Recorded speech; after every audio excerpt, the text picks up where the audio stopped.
राधे राधे महाराज जी। मैं गौरव मैकिनी से आपके चरणों में कोटि कोटि नमन। राधे श्याम। तो मेरा प्रश्न ये है, सनातन धर्म में अपने ये परंपरा है कि जो ब्राह्मणों को या कौए को अर्पित करते हैं वो सीधे पुरखों तक जाता है हमारे। और आजकल के जो नौजवान हैं वो इस बात को नहीं समझते, और हम जैसे समझाते हैं तो वो उस पर शंका ही करते हैं। नहीं, आपके श्रीमुख से, व्यासपीठ से इस पर संदेश जाए और युवाओं के लिए मार्गदर्शन हो तो बहुत बहुत कृपा रहेगी। अच्छा, वो उनका प्रश्न यह है कि हम लोग अपने ब्राह्मणों को जिमाएं या कौए को जिमाएं या गऊ को जिमाएं तो ये हमारे पितरों तक कैसे पहुंच सकता है, राइट? तो ये तो बहुत साइंटिफिकली है, इसके पीछे तो पूरा साइंस छिपा हुआ है। अभी आप लोग देखेंगे, आप लोग तो मोस्टली भारतीय हैं और अमेरिका में रह रहे हैं। ये कौन सा साइंस है कि आप यहां से बैठ के फोन लगाते हैं और इतने हजारों किलोमीटर दूर आपके भारत में रह रहे परिवारी जनों तक कॉल पहुंच जाता है। कोई तार नहीं है, कोई वायर नहीं है, कोई व्यवस्था नहीं है। इसके बावजूद भी ऐसा साइंस है कि आपने यहां से कॉल लगाया और वहां पहुंच गया। हाँ या ना? कैसे पहुंच गया? जबकि कोई व्यवस्था है ही नहीं। इस ब्रह्मांड में ऐसी बहुत सारी तरंगें हैं जो हमारी इन सब विषयों को एक दूसरे तक पहुंचा देती हैं, ठीक? और एक तो होता है यंत्र, एक होता है मंत्र।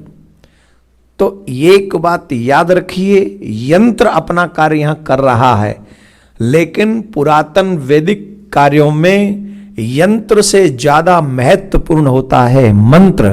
तो जब मंत्रों के द्वारा हम ब्राह्मण देवता जब हमारे यहां आते हैं, और दो मुख हैं देवताओं के, एक अग्नि और एक ब्राह्मण।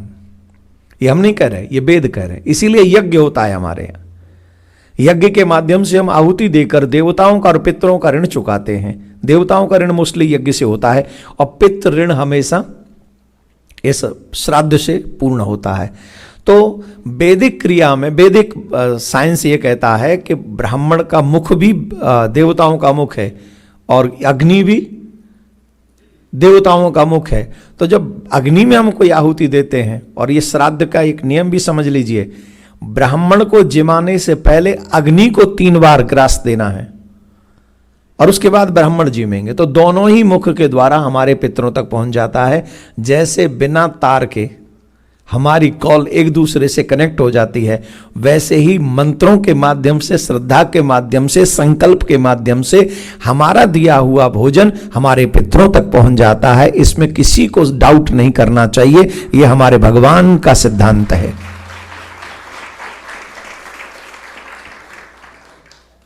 राइट या रॉन्ग? अब इससे एक और प्रश्न हम जोड़ देते हैं। कई लोग ये भी समझते हैं कि हम जब ब्राह्मणों को जिमाते हैं तो हम कैसे मान लें हमारे पूर्वज उन ब्राह्मण देवता में आ गए।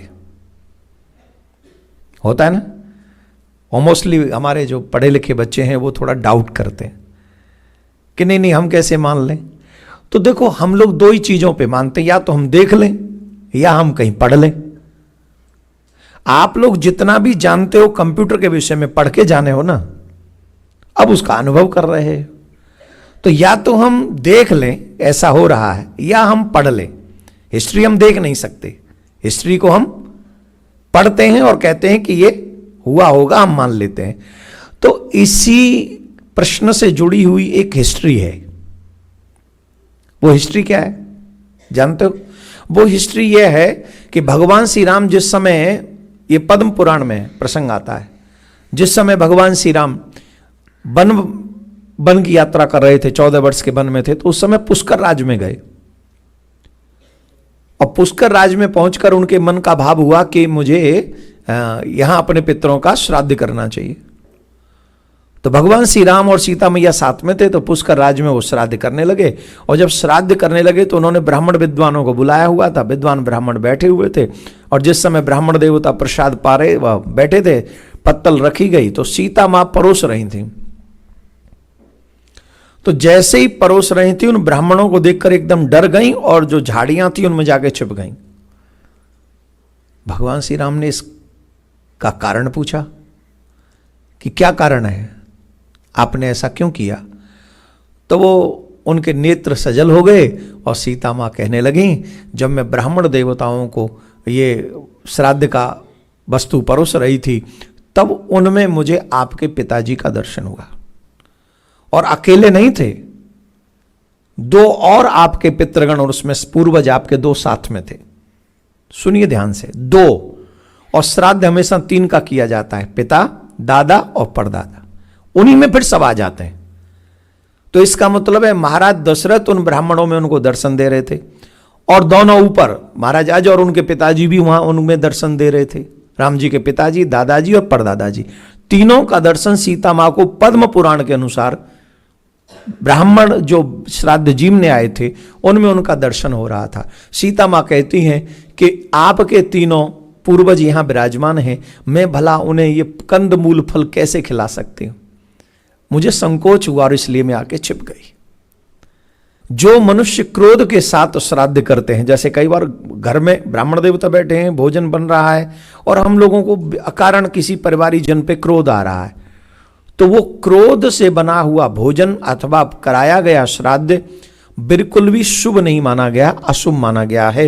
क्योंकि जो क्रोध में किया हुआ श्राद्ध होता है वो पितरों को नहीं लगता, वो शत्रुओं को लगता है। तो श्राद्ध के लिए भोजन बनाने वाली माता बहनों को भी बहुत शांत मन से, सुंदर भाव से श्राद्ध का भोजन बनाना चाहिए, और परोसने वाले के मन में भी क्रोध नहीं होना चाहिए। जो भोजन परोस रहे हैं वो बड़े प्रेम से स्माइल करते हुए, मुस्कुराते हुए, ब्राह्मण देवता को अपना पितृ मानते हुए उनको भोजन चिमाना चाहिए। और कई बार दुखी होके रोते हुए कई लोग रोते हैं, दुखी होते हैं, अंदर ही अंदर परेशान होते हैं, ऐसा भी नहीं करना चाहिए। जो व्यक्ति दुखी होकर रोते हुए श्राद्ध करता है, ये भूत प्रेतों को वो श्राद्ध लगता है, ना कि हमारे पितरों को। तो इसमें भी हमें बहुत बहुत सावधानी रखनी चाहिए। और सबसे बड़ी पवित्रता हमें इसमें भी रखनी चाहिए कि जो श्राद्ध में भोजन जा रहा है, लगाया जाएगा या परोसा जाएगा या खिलाया जाएगा, उनमें कुछ लोगों की दृष्टि नहीं पड़नी चाहिए। बताऊं? उसमें श्वान की दृष्टि नहीं पड़नी चाहिए, उस भोजन पे श्वान की दृष्टि नहीं पड़नी चाहिए, सूअर की दृष्टि, पिग की दृष्टि नहीं पड़नी चाहिए, और नपुंसक की दृष्टि नहीं पड़नी चाहिए, मुर्गा की दृष्टि नहीं पड़नी चाहिए, और रजस्वला स्त्री की दृष्टि उस पे नहीं पड़नी चाहिए। ऐसा होने पर वो है भोजन जो है अनुपयोगी हो जाता है, फिर वो श्राद्ध में उपयोग करने योग्य नहीं रहता है। इसकी पवित्रता जरूरी है। देखिए 15 दिन चलता है, ये 15-16 दिन, और हमारे पितरों का कभी भी श्राद्ध आ सकता है। तो उस कंडीशन में आज श्वान वगैरह भी घरों में रहते हैं, इसलिए सावधानी रखना जरूरी है। श्वान की दृष्टि नहीं पड़नी चाहिए उस पर। दूसरा, एक और जो कठिन परिस्थिति आ सकती है वो है कि हमारे घर में अगर 2-3 देवियां हैं तो वो स्थिति कभी भी बन सकती है, उस पर भी कोई बात नहीं। तो उस समय सिर्फ एक काम करना चाहिए, जब तक ब्राह्मणों के लिए श्राद्ध का भोजन न बन जाए और जब तक ब्राह्मण भोजन करके न चले जाएं, तब तक उस क्षेत्र में नहीं आना चाहिए, कम से कम उस देवी को जो रजस्वला धर्म को उस समय जी रही हो। तो ये सावधानी अवश्य रखनी चाहिए। एक और चीज जो महत्वपूर्ण है, मुझे लगता है आपको बता देनी चाहिए, किस प्रकार धन से, किस प्रकार के कमाए हुए धन से श्राद्ध महत्वपूर्ण होता है और पितृ स्वीकार करते, वो भी सावधानी रखनी चाहिए। जो मनुष्य ईमानदारी से मेहनत करके सत्य पथ पर चलकर धन कमाता है और उस धन से वो धर्म करता है, श्राद्ध करता है, ये उत्तम सृष्टि, उत्तम गति का श्राद्ध माना गया है। जिसने ईमानदारी से धन कमाया हो, मेहनत करके धन कमाया हो, श्रम करके धन कमाया हो, और श्रद्धा के साथ उसने उस धन का प्रयोग श्राद्ध में किया हो, वो उत्तम गति का श्राद्ध है, जो पितृ जिसे पाकर बहुत प्रसन्न होते हैं। अद्भुत प्रसन्नता उनके हृदय में उस समय वहां पर होती है। मध्यम गति का श्राद्ध, वो धन कौन सा कहा गया है? मध्यम गति का धन वो है जो आपने किसी के ऊपर उपकार किया हो, कोई अच्छा कार्य किसी की हेल्प कर दी हो, और उस हेल्प के या उपकार के फलस्वरूप किसी ने आपको कुछ धन दिया हो, उस धन से अगर आप श्राद्ध कर दें तो वो मध्यम गति का श्राद्ध माना गया है।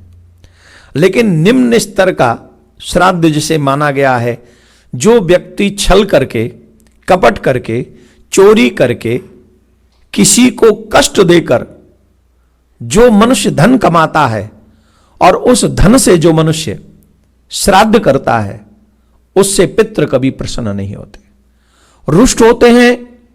और रुष्ट होकर ये उन लोगों को जरूर सुनना चाहिए जो हम यहां तो नहीं होगा।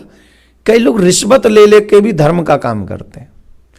कईयों का जीवन भर का काम एक ही है, दूसरों को दुख ही देते रहते हैं, दुख देकर पैसा कमाना, झूठ बोल के पैसा कमा लेना, दूसरे से कोई बहाना। हमारे यहां तो बहुत चलता है, हम तुमको ये करवा देंगे, तुम हमको ये दे दो। ये नहीं होना चाहिए। इस कमाई से आपको धन तो मिल सकता है, लेकिन शांति नहीं मिलेगी, यश नहीं मिलेगा, वैभव नहीं मिलेगा, और तुम्हारे पितरों की कृपा भी नहीं मिलेगी।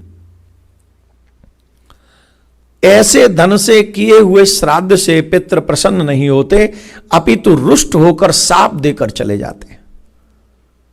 तो इन विषयों को बड़ी सावधानी पूर्वक श्राद्ध में पवित्रता का बहुत मायने है। श्राद्ध में पवित्रता का बहुत ध्यान रखना चाहिए। कमाई की भी पवित्रता, उस दिन की भी पवित्रता, और मन की भी पवित्रता का ध्यान रखने वाले मनुष्य को पितरों की सहज कृपा प्राप्त हो जाती है। बोलो राधे राधे। हर घर में गूंजे सनातन की आवाज। वीडियो को लाइक करें, शेयर करें और चैनल को सब्सक्राइब करना ना भूलें।